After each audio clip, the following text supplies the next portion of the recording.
G'day hikers and welcome to Hike the Highlands Festival YouTube channel.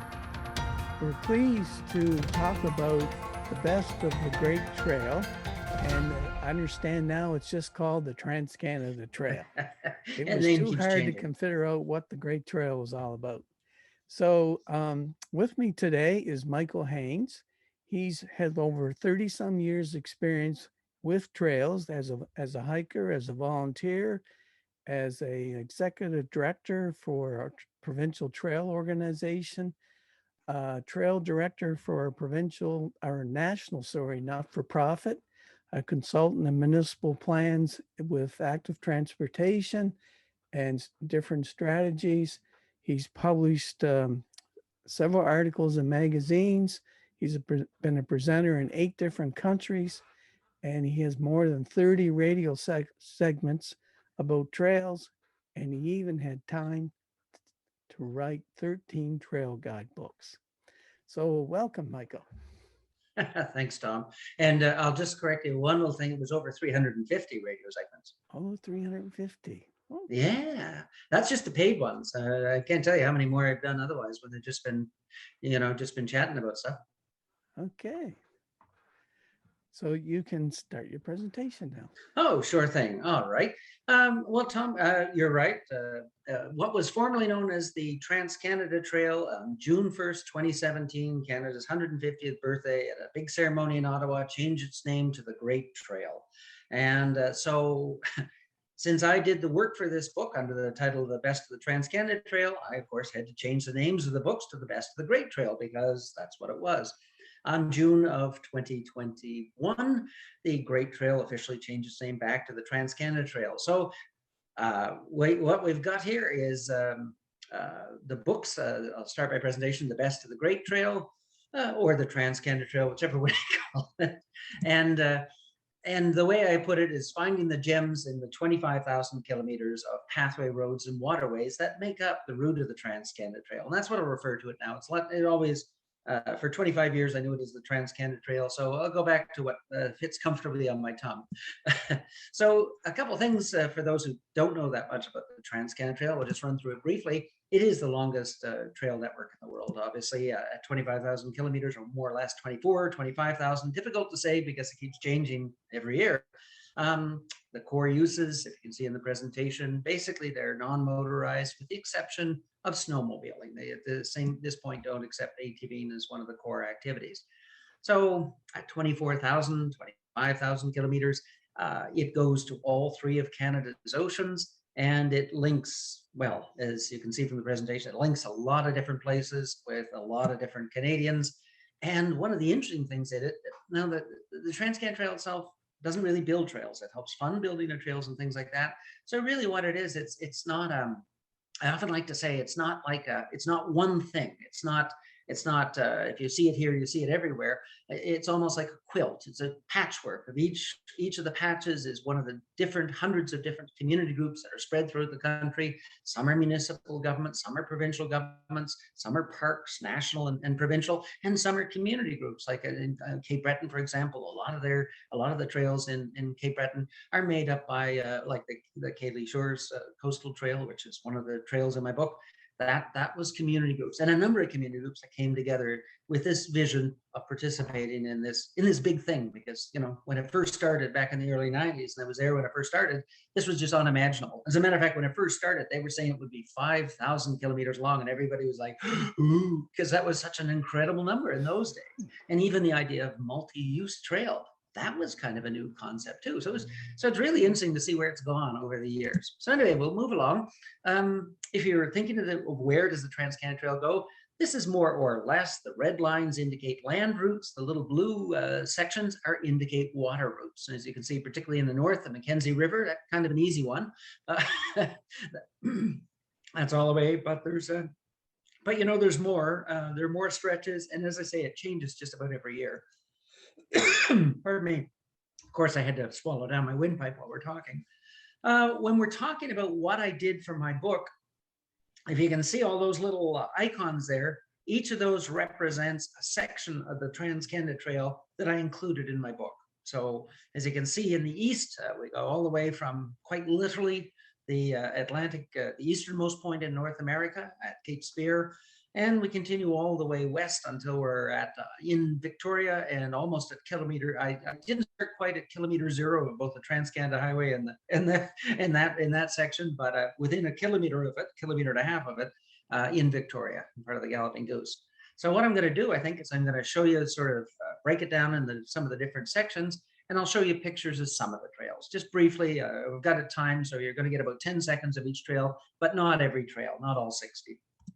Just a little bit. Now, just to show you, these are the two books that came out. The one on the left is, and that is actually the Cayley Shores Coastal Trail on the cover, not far from Craignish.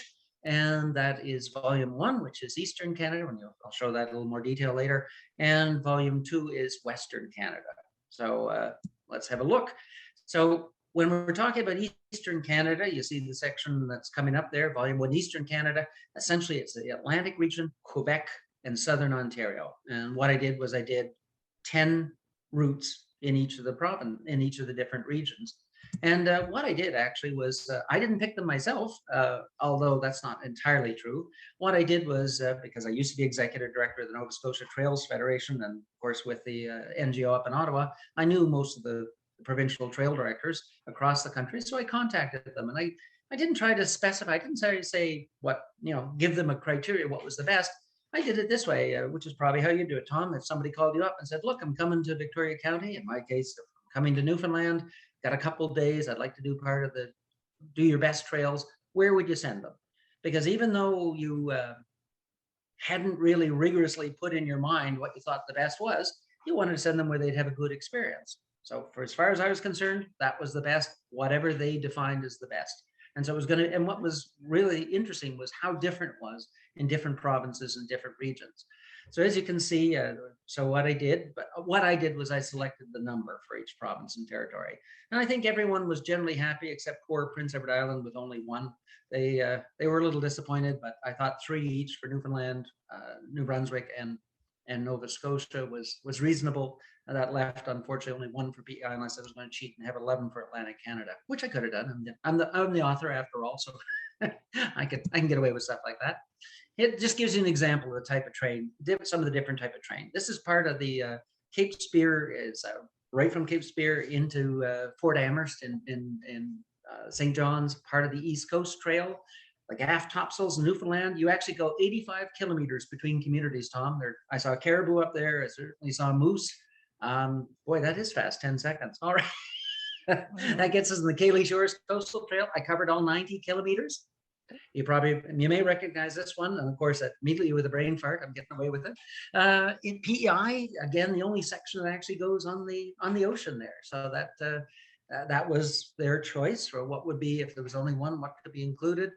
And of course, in Fundy National Park, the section along there, it's a lovely section right up to the Fundy Footpath. I was tempted to do the Fundy Footpath, which is also part of the Trans-Canada Trail, but I selected not to. The other ones in Newfoundland. Again, another part of the challenge was a lot of it is going to be rail trail. A case where that wasn't necessarily so was in Quebec, because they certainly, now Quebec took a different thing. Nova Scotia, for example, I asked for 3, they gave me exactly 3, they told me exactly which 3 to do and where to do them. Quebec, I said I needed 10, they gave me 25 and left it up to me, so I could be the bad guy to say who made it and didn't make it in the book. So as you can see, all the way from the Petite Amie, which is on the New Brunswick border, until you get actually Wakefield-Gatineau Park, almost into downtown Ottawa at that point. So, and at a number of them, and a number of these are really fantastic ones. The Sentier Messe de Chibo, the Sentier des Caps de Charlevoix, and the Traversée de Charlevoix are incredible hiking trails, really quite rugged. And all 3 of them are part of Quebec's, or the National Hiking Trail of Canada, and part of Quebec's Santé Nationale au Québec. So let's just move on and quickly do our 10 seconds for each of the few trails there. Traversée de Charlevoix, 7 days and 6 nights. So you have to go hut to hut. I spent my 60th birthday up there, was in hut number 3, there at the end of day 3. And that's a beautiful area. Sentier Messe de Chibo, near Mont Saint-Anne ski hill. That one just about killed me. That's up and down, a couple suspension bridges over that river. You talk about a rugged, short but rugged little hike. This one I've known for decades. This picture was actually taken almost 15 years before I did it for the book. You're right across from old Quebec City. It's an unbelievable view and a fantastic trail. The Lachine Canal in Montreal actually take you over the St. Lawrence River all the way the full length of the Lachine from old Montreal City until you're at Parc René Lévesque at the end of the rapids. The Petit Train du Nord from I think it was Sainte Adèle up to Mont Tremblant village itself. Again, that's one of the really most popular rail trails at 200 kilometers long in Quebec. Again, like a lot of things, I did sections. I thought of only doing, I rarely did the full length of things. I wanted to make it a day, something like that. When we get into Southern Ontario, once again, the Trans-Canada Trail, by trying to get to many communities, has a really odd route. I started right in downtown Ottawa, and as you can see, wandered all over the place, even down almost to the US border, down by Windsor. And the furthest north I went, and that was the Wabashing to Midland. Now, I will say most of these trails, the sections I did, in some cases, it was, I did a lot more, but selected to make it shorter because something for destinations. Other ones, since almost all of these were new to me, sometimes I didn't know myself. For example, you see down at Hamilton to Brantford Trail, there actually is a Hamilton to Brantford Trail. You get to Brantford, it just stops in the middle of nowhere. It doesn't even hit a road. It's just like a few hundred meters from a highway and several kilometers short of the town. So I got there and I'm like, well, this is no good. this is kind of dull. So I guess I'll keep going. Had no idea where I was going. I'd done 110 kilometers biking the day before. I'm up to over 60, or going to be over 60 this day. So I keep going saying, I wonder where I'm going to stop this. You keep going until I finally came to downtown Brantford, in a place called Brant's Crossing. And there's another trail connects. You're right there. They've got a nice pavilion where there's water and washrooms and all that stuff. And you're near your restaurants. I thought, that's it. That's your destination. That's your spot. So that's where I go. But sometimes these things, I'd just be bicycling away going, I have no idea where this is going to end. Or hiking too. Hiking was a bit easier because the hiking trails were usually structured in such a way, like obviously the 7 days, 6 nights. This one, Southern Ontario, was mostly rail trail or things that could be bicycle rather than hiked.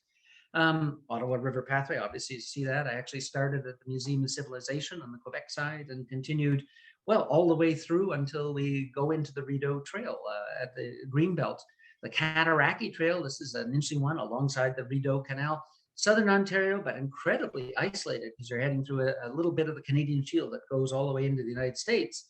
The Toronto waterfront, this was incredible. From the beaches, this is where I stopped. I went another 20 kilometers beyond this, but when it came right down to this bridge over the Humber River, was just such a great destination, as was the Niagara River Pathway.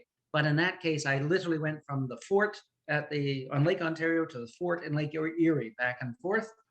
And this one, the Kissing Bridge Trail, the name itself has to be included, but that's the last covered bridge remaining in Ontario. And it's up in Mennonite country. And just on the left side of that bridge, there's a little Mennonite general store. Oh, Tom, you would love it. Just literally the old general store with all the things on the shelves and all the hard candy that you open up and you take out. Who knows what they're doing in COVID times, but I'll tell you, it was just exceptional. And a funny thing with that was, how we are with trails, right?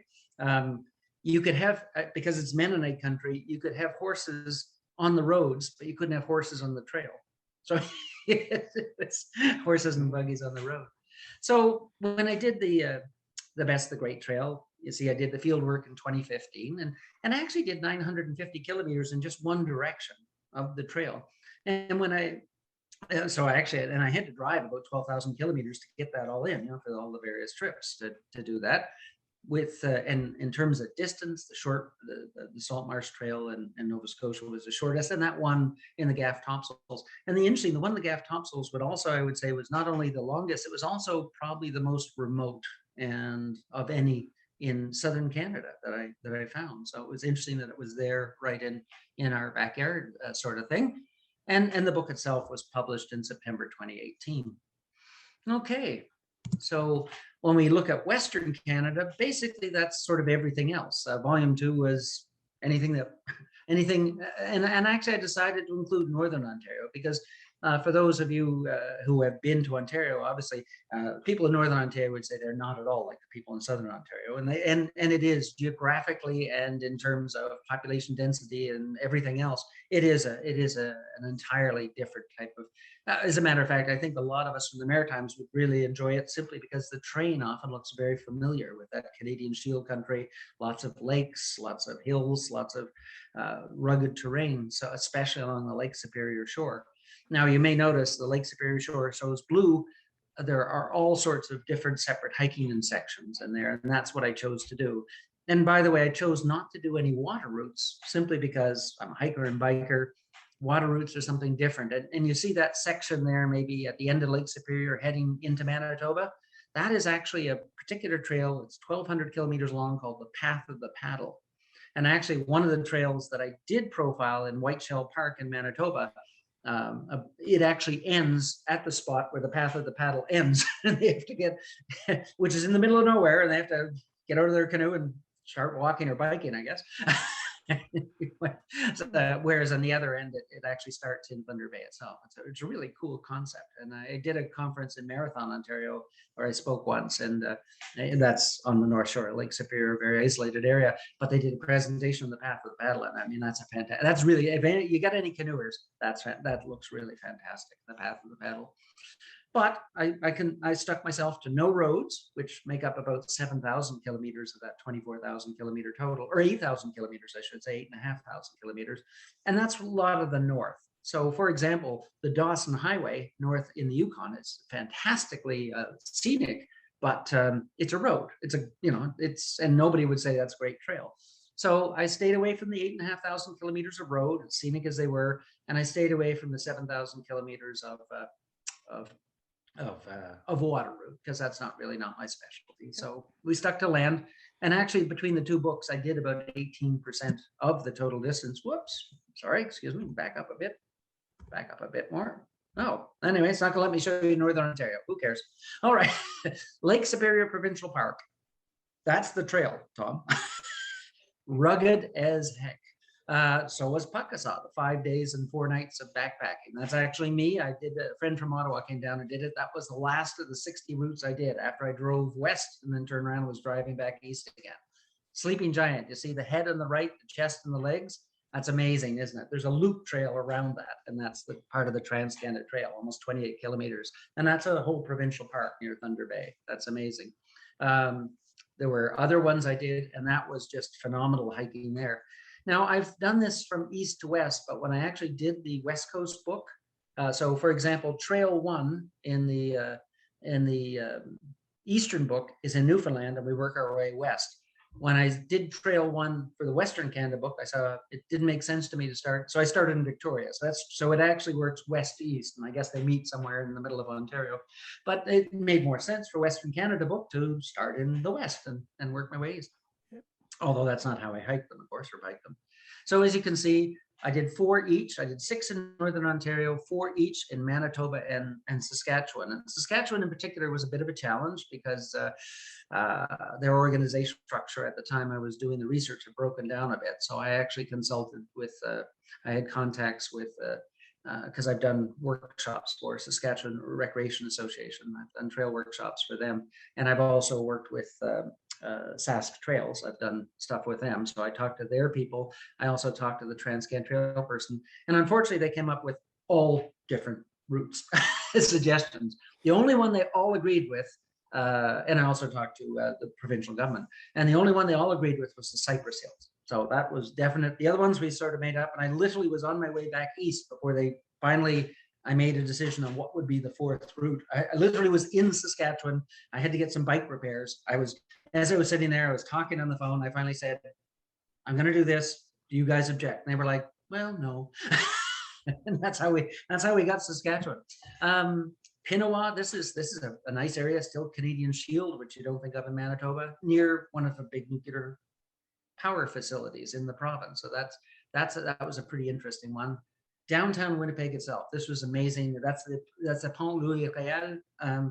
It goes by an old fort, a recreation of a fort. It goes by the Museum of Civilization. It's just incredible urban experience. The Meewasin Trail in Saskatoon, That is, again, it goes right through the city, but starts from below the city and through the other side. The Cypress Hills. This took me 2 days because you see those signposts. Turns out that a herd of cows are higher than the signpost. So I got lost one time because the herd of cows obscured my Oh, sign. And I went for about an hour in the wrong direction.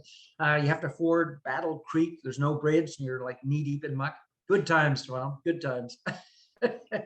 But I mean, what an experience, eh? Just to explore these places. And I'll tell you, when you're in, and every part of the country has its own charm. And I didn't include the picture. Like if I was doing more pictures of each place, I definitely would have shown the flowers, the wildflowers in the prairie.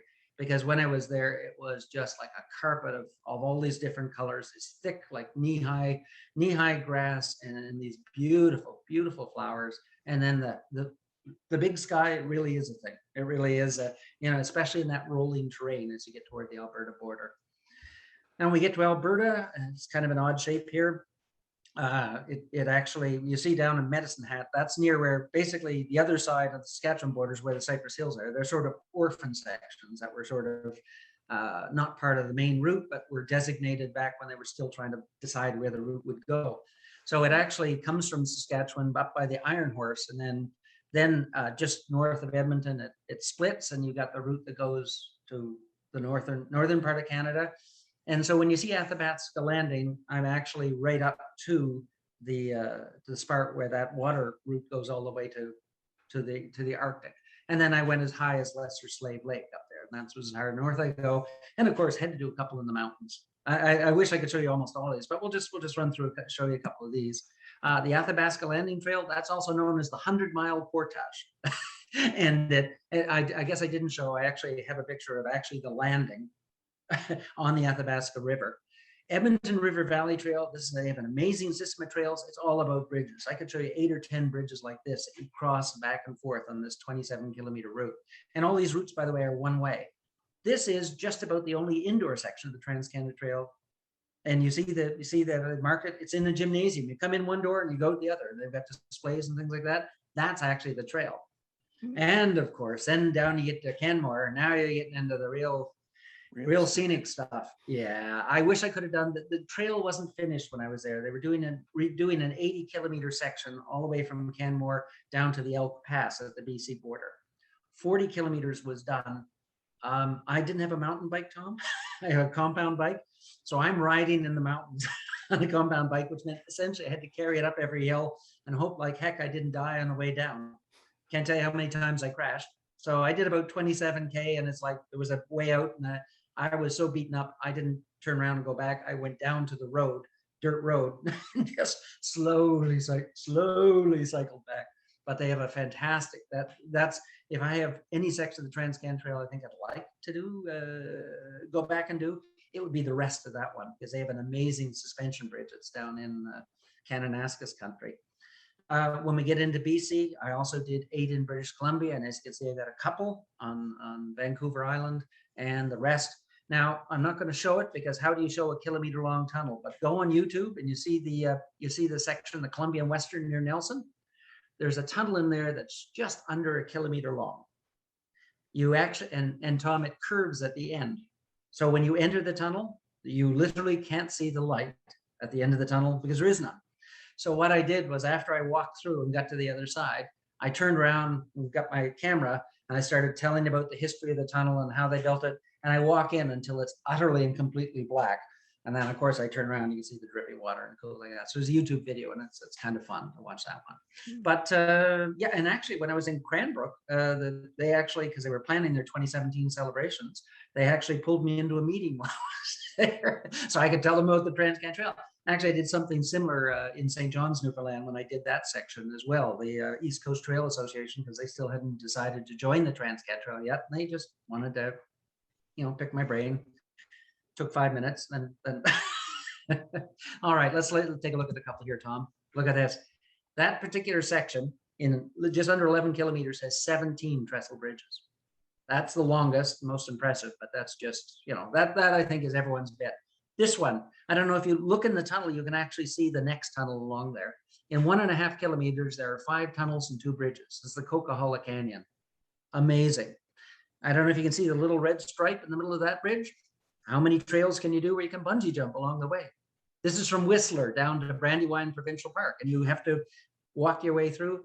And when this bridge was built, this is on Vancouver Island, this was the largest trestle bridge in the British Commonwealth when it was built.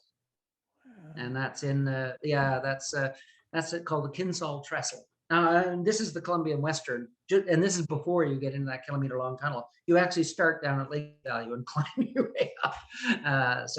Yeah, you start down at the lake level down near Castlegar, and you climb your way up. It was really quite amazing. So I did all this between July and August of 2016. Actually, it was 59 days on the road working on this. In terms of the distance of trail I actually traveled, it was less than in Eastern Canada. It was only about 690 kilometers. But it was interesting. Again, you have a plan, right? Originally, I had a plan to have everything probably no more than 25 kilometers, maybe 50 if we absolutely had to. As you see, we had a couple that were over 100K because, you know, the community groups made an argument, like in Nova Scotia. Blaise McEachern insisted all 90K of the Cayley Shores Coastal Trail. So 90K I did. I had to drive about 18,000 kilometers to do all this in that 59 days. So I was busy. A lot of it. But the Otello Tunnels was only 5.9K or 4.9K. But I mean, just again, the scenery was just, it really is a highlight of the trail. And Pukassaw was 63.5, but that was 5 days of backpacking. And that was one way. And the trail actually just goes into the park and it ends. So you have to hire a boat to come pick you up. Otherwise you turn and hike 5 days back out. And frankly, I spent a lot of time sleeping on that trail. So it was the last one. So I was ready to come back. And yeah, and so that was published in June 2019. So actually and it's funny, just pre-COVID, one of the things I did was I did the, the book tour out there and about 8 different communities out there just to sort of introduce it. And actually just yesterday, an article was published by Development Northern Ontario about the 6 trails in French only, en français, and I didn't write it. They wrote it, and it was about the different trails there, and they put it on their website just about that. So another sign, perhaps, that we're starting to think beyond COVID is that you're starting to see articles about hiking and things like that come up. Yep. And so, just to recap again, so did 60 different sections, and that actually worked out, Tom, to almost 18% of the trail distance of the Trans-Canada Trail at that time. So almost, almost 1 kilometer and 5. So pretty significant viewpoint of it. Tom, I sort of did it that way because like people might ask, why would you do just that? And I think I explained the 8,500 kilometers of road really didn't need review. It's road. The 7,000 kilometers by water, again, that's not my specialty. I thought, let's not. I mean, I could have. I certainly have canoed and kayak, and I certainly could have, but that also, there were logistical issues and things like that. And to do it all, it really does change every year, from year to year. Sections actually disappear, sections are added, and they revise the route.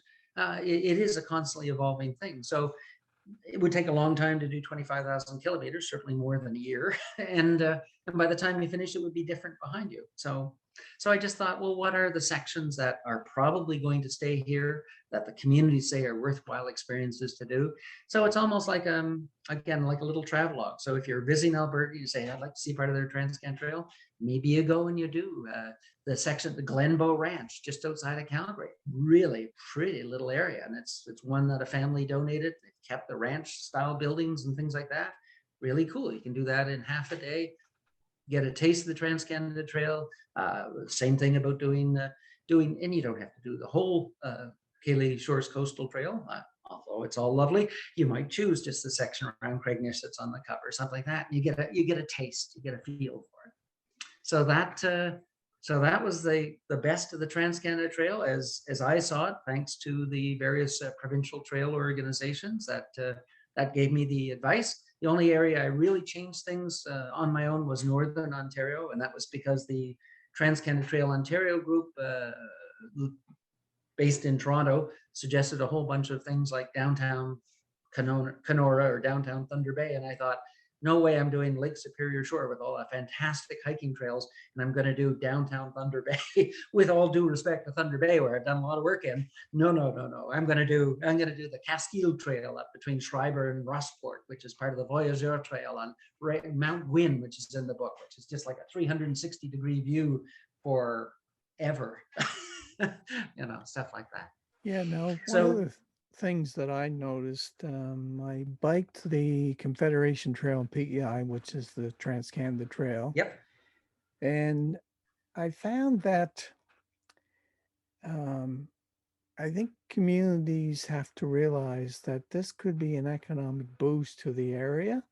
So they need to have a way to get them into the community, maybe for lunch or a meal, or Yeah. even stay overnight. Because I found that on some sections of the Confederation Trail, it generally looked all the same.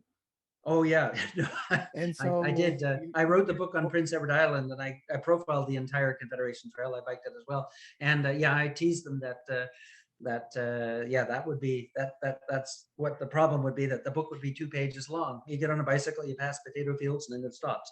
Uh, so well, yeah. no, you're And absolutely right, and I think that actually speaks to Tom of sort of where we are in trail development. And I actually had a conference up in Ottawa a few years back. I actually raised the point with the trail community that there might be advantages of looking at programs like the Leading Quality Trails of Europe, which actually identifies these as desirable for any trail group to do, to include access to amenities, directions to them, things like this.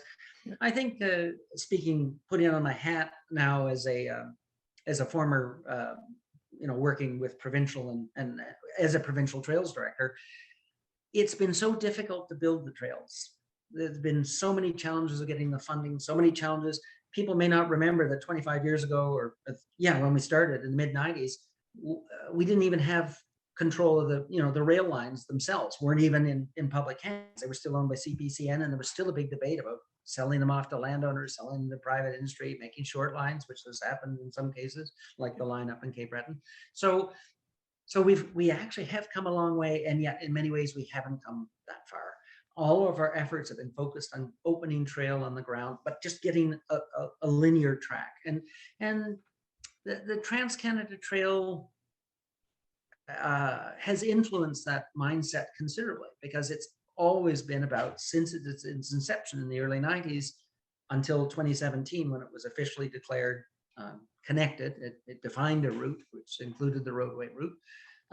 It was all about building sections of trail, and how those trails got built seemed to be secondary to the fact that they just wanted kilometers on the ground. So I think a worthwhile debate in the trail community certainly would be: is it time to move from just building more trail to building higher quality experiences? And I think that's where things like the Seawall Trail, that's under discussion up in Cape Breton, come in. The idea that you have something that is in fact higher quality, and yes, you have to pay for it. And I have to admit, you don't always want to pay for things, especially when you're used to having them for free. But the Traversée de Charlevoix, which I did, which is part of the Trans-Canada Trail, you have to pay to use.